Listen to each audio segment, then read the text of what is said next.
Perfection is seductive. It lures you in with promises of happiness, security, and love. For years, I believed I had found it. Her smile, her touch, the way she made me feel like the center of her universe, it all seemed too good to be true. And now, I know why. What I thought was perfect wasn't real.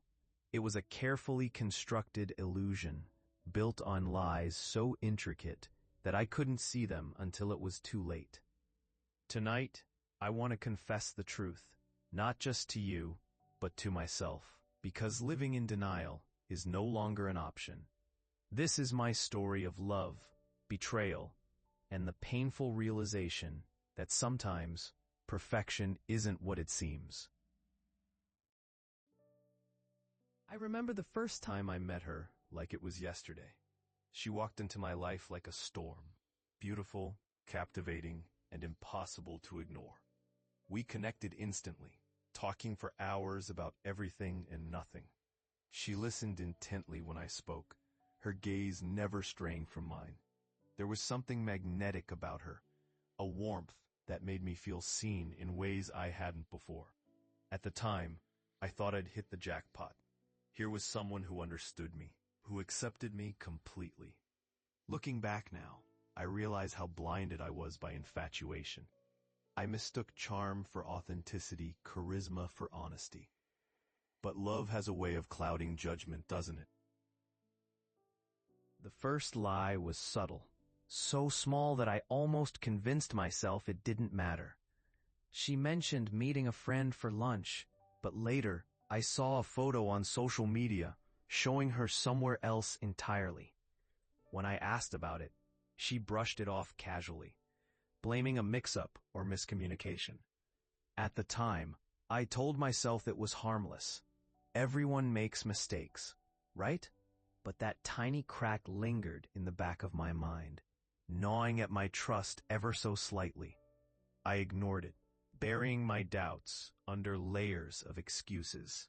After all, our relationship was perfect, or so I wanted to believe. Once the first lie took root, others followed, one after another, each more damaging than the last. Text messages from unknown numbers, unexplained absences, vague answers to direct questions. It all added up to something I refused to acknowledge. Confrontations became routine, though they rarely led to resolution. "You're overthinking things," she'd say, dismissing my concerns with a wave of her hand. And I let her. Fear of losing her kept me silent, even as the cracks widened into chasms. Every unanswered question felt like a punch to the gut. Yet I stayed, clinging to the remnants of the dream we once shared. Denial became my coping mechanism. If I ignored the red flags long enough, maybe they'd disappear altogether. Or so I thought. I threw myself into work, hobbies, anything to keep my mind occupied. When thoughts of her deceit surfaced, I swatted them away with rationalizations. "It's not that bad," I'd tell myself. "People lie sometimes. It doesn't mean she doesn't love me." These excuses were flimsy attempts to justify staying in a relationship that was slowly unraveling. Deep down, I knew the truth. I was afraid of being alone, afraid of admitting I'd been wrong about her, and about us all along. The breaking point came unexpectedly. A single piece of paper that shattered the illusion completely. I found it tucked inside a drawer, hidden among old receipts and forgotten mementos. It was a letter, written in her handwriting, detailing secrets she'd kept buried for years. Affairs, debts, fabricated stories.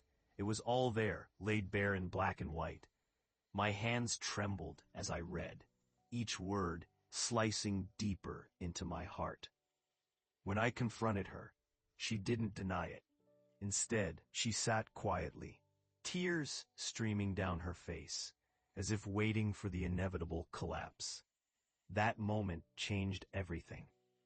The woman I loved, the one I thought I knew, was gone, replaced by a stranger. Letting go wasn't easy, not when the memories still felt so vivid. Sitting on that bench, surrounded by reminders of love and connection, I realized how much I'd lost. Not just her, but the future we might have shared. Every glance, every touch between other couples reminded me of what I'd thrown away, or rather, what had been taken from me. The grief was overwhelming, a tidal wave of anger, sadness, and regret. Yet, amidst the pain, there was clarity. I deserved better than a relationship built on deception. Letting her go wasn't just an act of self-preservation, it was an acknowledgement of my worth. Writing that letter felt like opening a wound I'd kept bandaged for months. Each word poured onto the page carried a piece of my soul. Apologies for not seeing sooner, confessions of my own shortcomings, regrets for the pain we'd caused each other. I wanted her to know how deeply she'd hurt me, but also how much I'd learned from the experience. Finishing the letter didn't bring relief, not immediately, but it gave me closure. For the first time, I allowed myself to fully acknowledge the depth of my loss.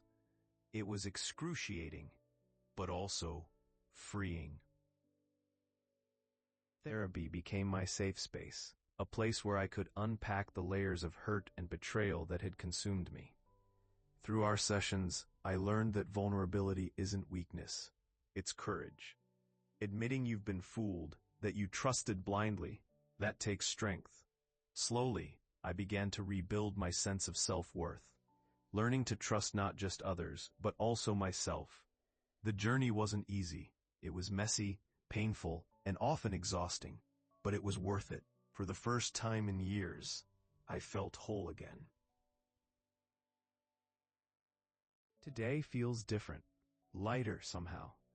It's not that the pain has disappeared, it lingers, like an old scar you occasionally run your fingers over, but it no longer controls me. I've come to understand that relationships aren't meant to be perfect, they're meant to be real.